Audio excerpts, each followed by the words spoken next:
के तपाईले कहिले सोच्नु भएको छ कि संसारका केही मानिसहरू किन बारम्बार सफल हुन्छन्? उनीहरूले छोएको हरेक काम किन सुन बन्छ? के उनीहरू तपाईभन्दा धेरै चलाक छन्? के उनीहरूसँग तपाईसँग नभएको कुनै विशेष क्षमता छ? उत्तर छ अथवा छैन। हो, यो सुन्दा अचम्म लाग्न सक्छ, तर सत्य यही हो। सफलता कुनै विशेष जादु होइन र यो कुनै विशेष मानिसको एकाधिकार पनि होइन। सफलता त एउटा विज्ञान हो, गणितको सूत्र जस्तै निश्चित। यदि तपाईले त्यो सूत्र बुझ्नुभयो र सही तरिकाले काम गर्नुभयो भने तपाईँ गरिब रहन सक्नुहुन्न। यो असम्भव छ। आजको यो अडियो सारांशमा हामी एउटा यस्तो रहस्य खोल्न जाँदैछौँ जसले दशौं लाख मानिसहरूको जीवन बदलेको छ। के तपाईँ आफ्नो जीवनको डोरी आफ्नै हातमा लिन तयार हुनुहुन्छ? के तपाईँ साँच्चीकै त्यो जीवन जिउन चाहनुहुन्छ जसको तपाईले सपना देख्नु भएको छ? यदि चाहनुहुन्छ भने अबको केही मिनेट तपाईको जीवनको सबैभन्दा महत्त्वपूर्ण समय बन्न सक्छ। किनभने आज हामी the secret law of attraction, धन आर्जनको त्यो विज्ञानबारे कुरा गर्दैछौँ जसले तपाईँलाई गरिबीको जन्जिरबाट सधैँका लागि मुक्त गर्न सक्छ। नमस्कार, आजको यस विशेष अडियो सत्रमा यहाँहरूलाई हार्दिक स्वागत छ। म हुँ तपाईँको आजको साथी शङ्कर श्रेष्ठ र आज हामी छलफल गर्दैछौँ सियन रस्मुसेनद्वारा लिखित र वालास डी वाटलेजको कालजयी दर्शनमा आधारित पुस्तक the secret law of attraction, the road to universal wealth. लेखक वालास डी वाटलेज आफै जीवनको अधिकांश समय गरिबीमा बिताएका व्यक्ति हुन्, तर उनले पछि बुझे कि गरिबी भनेको भाग्यको खेल होइन, बरु यो त काम गर्ने गलत तरिकाको परिणाम हो। यो पुस्तक कुनै दार्शनिक गफ होइन, यो एक प्र्याक्टिकल म्यानुअल हो। एउटा यस्तो म्यानुअल जसले तपाईँलाई सिधै परिणामतिर लैजान्छ। आजको यस सत्रमा हामी यो सिक्नेछौँ कि धनी हुनु तपाईँको अधिकार किन हो, के साँच्चीकै धन कमाउने कुनै निश्चित तरिका छ, र सबैभन्दा महत्त्वपूर्ण कसरी तपाईँको विचारले भौतिक वास्तविकतालाई बदल्न सक्छ। यो पुस्तक केवल पैसा कमाउने बारे मात्र होइन, यो तपाईँको मानसिकता बदल्ने बारे हो। यदि तपाईँ यो कुरा बुझ्न तयार हुनुहुन्छ कि तपाईँको बाहिरी संसार तपाईँको भित्री संसारको प्रतिबिम्ब मात्र हो भने आउनुहोस् यो रहस्यमय यात्रा सुरु गरौँ। सुरुवात गरौँ पहिलो र सबैभन्दा महत्त्वपूर्ण सत्यबाट।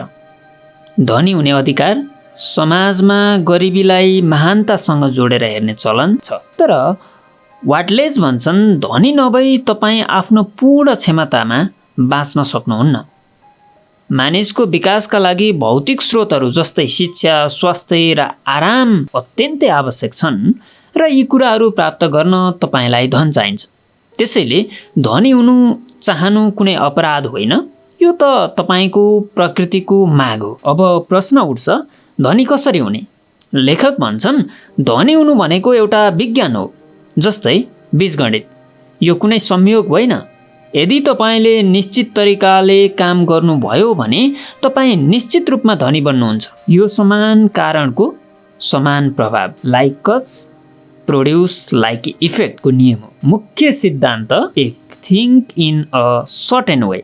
संसारको हरेक कुरा एक ओरिजिनल सब्स्टान्सबाट बनेको हुन्छ। यो पदार्थ सोच्ने शक्ति राख्दछ। जब तपाईँ कुनै कुराको स्पष्ट चित्र आफ्नो मनमा राख्नुहुन्छ, त्यो पदार्थले त्यही रूप लिन सुरु गर्छ। तर यहाँ धेरै मानिस चुक्छन्।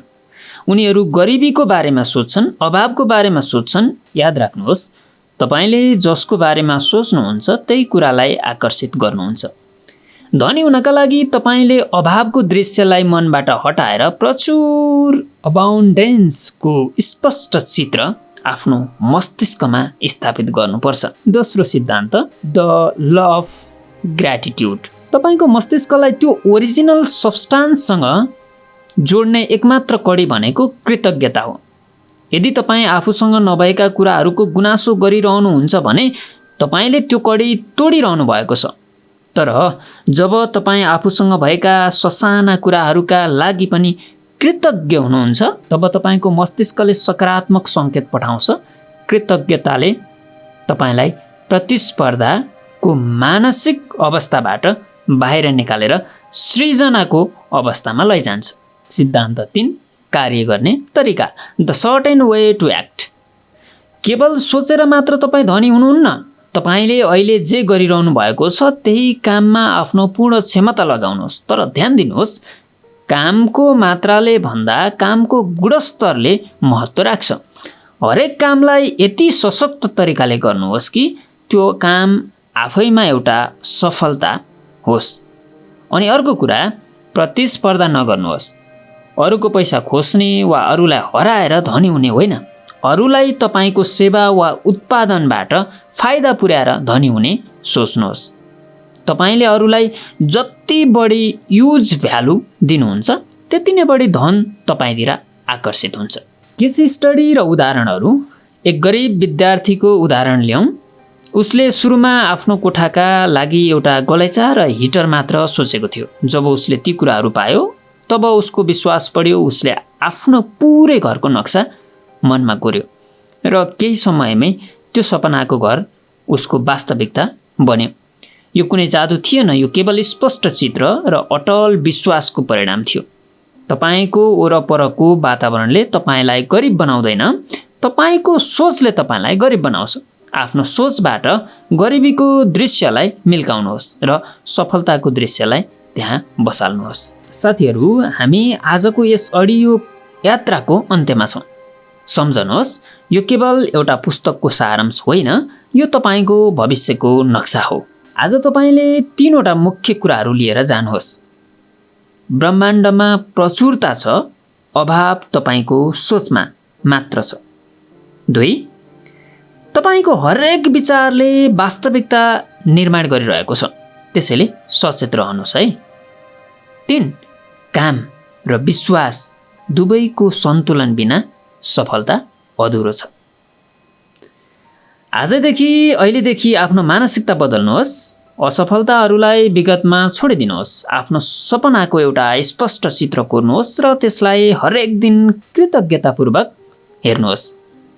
धनी हुनु तपाईँको जन्मसिद्ध अधिकार हो। तपाईँ धनी बन्न सक्नुहुन्छ, तपाईँ सफल बन्न सक्नुहुन्छ र तपाईँ त्यो जीवन जिउन सक्नुहुन्छ जसको तपाईँले कल्पना गर्नुभएको छ। तपाईमा त्यो शक्ति छ, केवल त्यो शक्तिलाई निश्चित तरिकाले प्रयोग गर्न सिक्नुहोस्। धन्यवाद। फेरि अर्को कुनै रोचक र प्रेरणादायी पुस्तकका साथ हामी भेटिने नै छौँ। तबसम्म धनी हुने त्यो विज्ञानलाई आफ्नो जीवनमा उतार्नुहोस्। शुभरात्रि, शुभ सुरुवात। धन्यवाद।